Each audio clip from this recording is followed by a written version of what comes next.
Айтыңыздаршы, кім қандай звукты жек көреді? Біреудің шалпылдатып тамақ жегенін ба, сағыз шайнағанын ба, или саусақ қытырлатқанын ба? Алайда олардың барлығы қазір әшейін ойыншық сияқты болып қала салады. Өйткені әлемде сіздер білмейтін, даже мүлдем естпеген әртүрлі қорқынышты да сұмдық звуктар бар. Мысалы, бұрынғы заманда адамның ішінен жын шығару ритуалында қандай дыбыс болғанын елестете аласыздар ма? Сәлем, сіздермен Диана Кю. Мәс саған, бұндай формат менде шынымды айтсам бірінші рет. Барлық звуктар шын өмірден алынған звуктар. Ескерте салайын, нервтарыңызға жақпай қалуы мүмкін. Сирена. Әлем бойынша ең жаман дыбыстардың бірі. Сирена тек қауіпті бірдеңе болып қалған кезде ғана қосылады. Мысалы, үлкен авария, катастрофа, жарылыстар, соғыс басталғанда да. Сирена қосылғанда дыбысы прям слишком қатты шығады. Бүкіл қала еститіндей етіп. Кейде тек звуктың өзі ғана болса, кейде біреудің бізге қауіп төніп тұр, қашыңыздар, қашыңыздар деген даусымен де болады. Ешкімге бұл звукты естіп бұйырмасын, өйткені ол ешқашан жақсылыққа алып келмейді. Ал мынау дәл сол сиренаның дыбысы.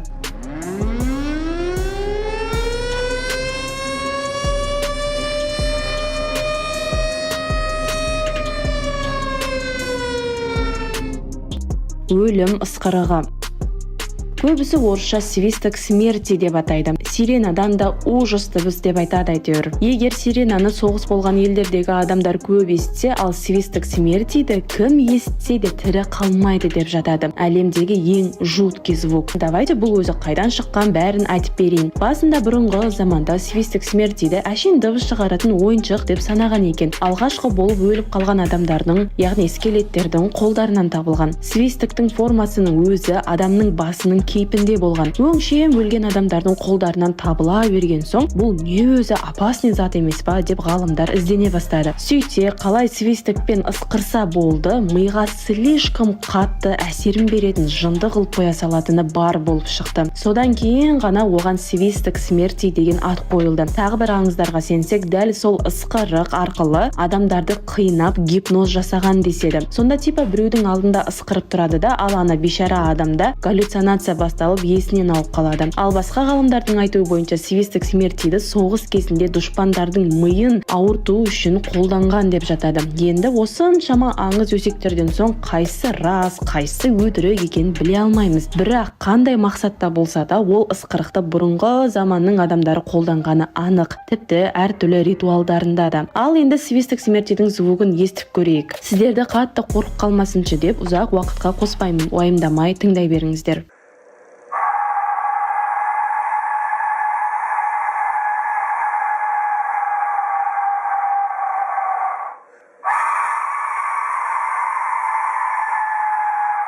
Өлә, ысқырықтың дыбысы деп ойламайсың, я сұмдық. Диана, бұндай дыбысты шын өмірде естігім келмейді дегендер дәл қазір, қазір лайкты шіләп деп баса салыңыздар. Бастыңыздар ма?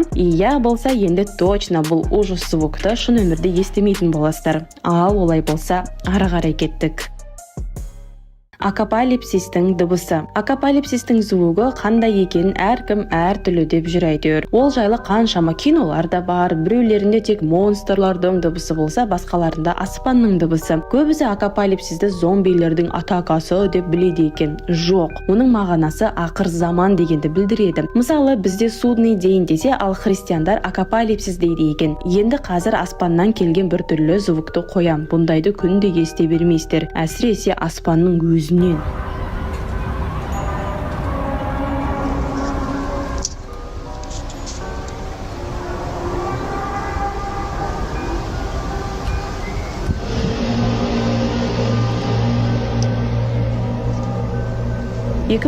жылдан бастап шынымен де әртүрлі елдерде аспанда дәл сондай қорқынышты, түсініксіз дыбыстар шыға бастады. Әлі күнге дейін тіпті. Интернетке әртүрлі адамдар аспаннан жаман дыбыс шығып жатыр деп салып тұрады. Адамдар неге оған қатты мән беріп жүр десеңіздер, христиан дінінде, яғни Библия кітабында ақыр заман жақындағанда аспаннан жиі жаман қорқынышты дыбыстар шыға бастайды деп жазылған деседі. Рас өтірігін білмеймін, енді Библияны өзім оқып көрмегенмін ғой. Алайда бұл теорияға Буддага, христиан дининин адамдары катты сенеді. Сол үшін де аспанға, одан шыққан дыбыстарға қатты мән беріп жүреді. Өйткені ақыр заманның ең алғашқы знактарының бірі екен. Алайда ойбай, ешқандай да ақыр заман емес, звуктар климаттың ауысқанынан, яғни табиғаттан шығып жатқан болуы да мүмкін. Давайте тағы басқасын өздеріңіз тыңдап көріңіздер да и айтыңыздар, шынымен аспаннан шығып жатқан звук па?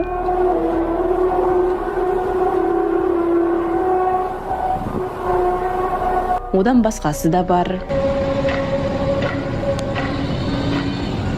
Міне тағы басқасы.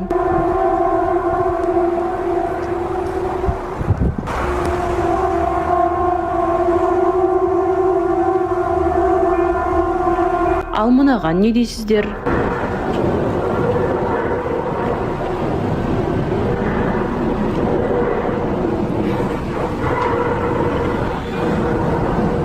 Бұл да сондай ма?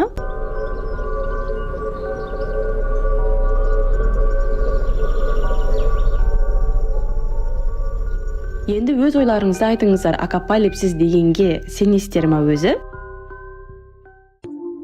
Атомная бомба.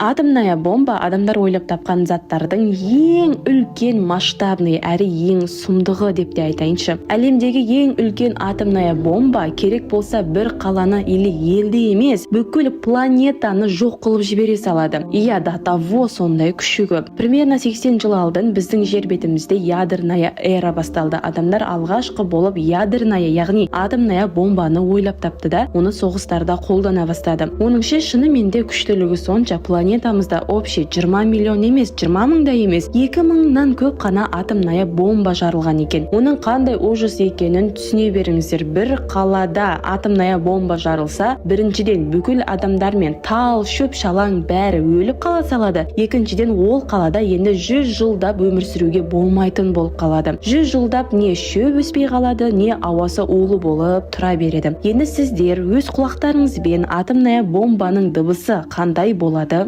Естіп көріңіздер.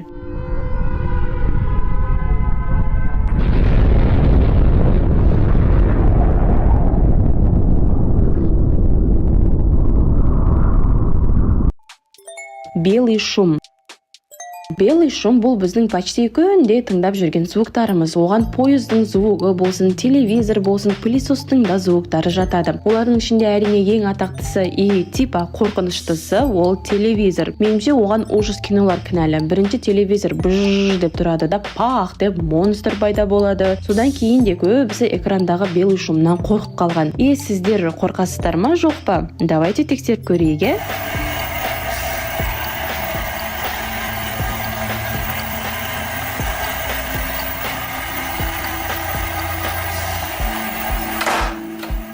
Белый шумды көбісі қорқынышты десе, басқалары қуасыңдар ма? Әшейін істемей жатқан телевизордың звугы ғой деп жатады. Біреу естігенде жынданып кетсе, ал басқаларына наоборот жағуы мүмкін. Так что қорқасыздар ма, жоқ па, ол енді сіздің миыңызға байланысты. Сатурнның шыңғыруы. Кімнің есінде планеталардың звугын арнайы видеомда көрсетіп едім, өте қызық шығып еді. Негізі өзім космосқа қатты қызығам. Так, Сатурнның дәл осы шыңғыруы 2011 жылы түсірілген. Спутник Сатурнның алдынан өтіп бара жатқанда, оның айналасындағы домалақтардан, яғни тастардан бір түрлі и кошмарный звук шыққан екен. Давайте өздеріңіз тыңдап көріңіздер.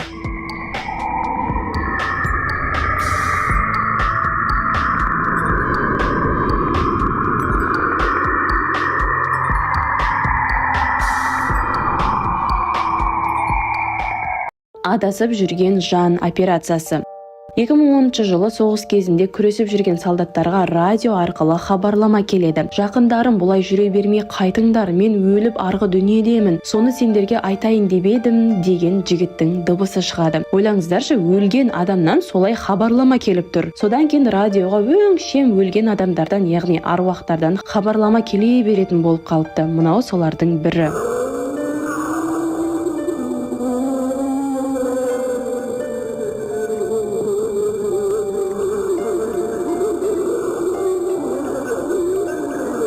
Байқап тыңдаған болсаңыздар, біреудің жылап жатқан дыбысы шығып жатыр, иә? Ақыры олар шынымен өлген адамдар ма, или біреу әдейі жасады ма, ешкім анықтай алмады. Қанша жылдар бойы дәл солай әртүрлі хабарламалар келіп тұрған. Тыңдай берген соң солдаттардың миы айнып қалмасын деп психологтар да келіп жүрген екен. Неше жылдар өтсе де зерттеп, ақыры ол звуктарды кім шығарып жатыр, не болып жатыр өзі, ешкім анықтай алмады. Мынандай да болған.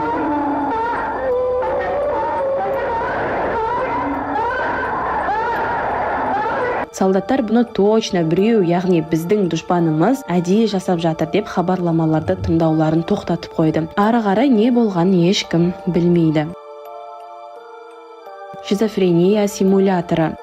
Шизофренияның қандай ужас ауру екенін көбіңіз білесіздер. Көзге әрдеңенің көрінуі, ешкім жоқ болса да, как будто біреу келіп саған әңгіме айтуы. Шизофрениямен ауырмайтын адамдарға оның қандай болатынын түсіну өте қиын. Сол үшін де Американың ғалымдары шизофрения симуляторын ойлап тапқан. Ол арқылы любой адам шизофрениямен аурудың қандай болатынын көре және ести алады. Сіздер де көріңіздер.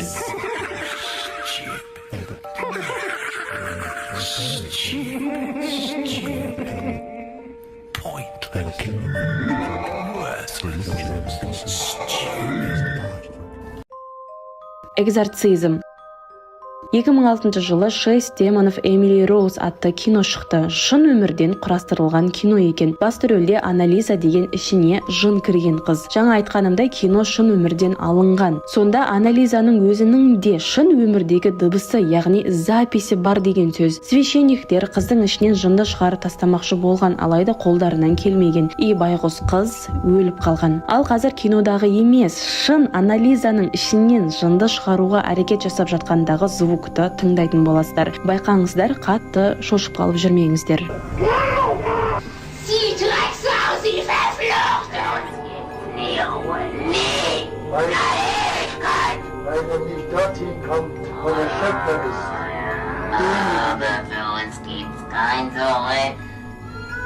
Өздеріңіз күнде менен Диана прям қорқынышты видео шығаршы деп сұрап кеттіңіздер. Сол үшін осы информацияны мен іздестірдім. Видео сіздерге қатты қорқынышты болмай ұнады деген үміттемін. Көбіңіз соңына дейін көре алдыңыздар ма өзі? Давайте комментарий жазайық, лайк басайық, әрине каналға тіркелейік. Ал сіздермен болған Диана Q.